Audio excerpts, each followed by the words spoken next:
Guys, so karon na pud diri karon no. So guys, board na jud kaayo. So ang sa atong himuon para dili ta ma-board karon nga naay quarantine. So karon guys, taas na jud kayo akong bungot no. Ug akong buhok taas na kayo. So okay na siyang magtaas na akong bungot ug akong buhok guys basta akong mga taba. Dili na siya magdako no. Kay pag humanan quarantine, so sigurado nga magtaba jud ta. So karon guys, gusto na ko mabalik ni siya nga na ako gusto mabalik or ma-achieve kari siya nga lawas. Karon muna akong gusto ma-achieve karon guys. Kay gusto na ko na siya mabalik nga lawas guys. So dili ko gusto nga ngali ko permi no nga lawas. Ngani nga lawas dili ko gusto. So karon guys, na ako himuon mag-workout ko diri sa balay. Ako lang isa at least mabawas-bawasan na to taba no, then dili ko ta ma-board nga sige lang tagtulog, sige lang tagkaon. So napod tay mga physical activities, so importante pa kaya exercise guys no para dili ta magkasakit, maging healthy pud ta. So kailangan jud po nato na siya himuon at least 5 times a week, basta 30 minutes lang good guys every day, di ba? So muna pa na siya guys. So sabayan po ninyo sa akong pag-workout.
Hi guys, so mao na to no, kung exercise no, then unta i-share po ninyo siya guys, then i-apply po ninyo unta sa inyong sarili, sa inyong balay lang, o ba inyong pamilya, at least banding na lang po ninyo guys no.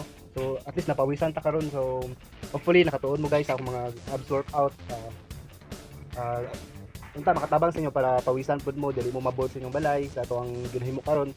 Then try na po nato next time guys no, ang iba na po nga workout. So hopefully abangan niyo ako mga upload na video, then subscribe na lang po mo guys. So thank you, bye bye.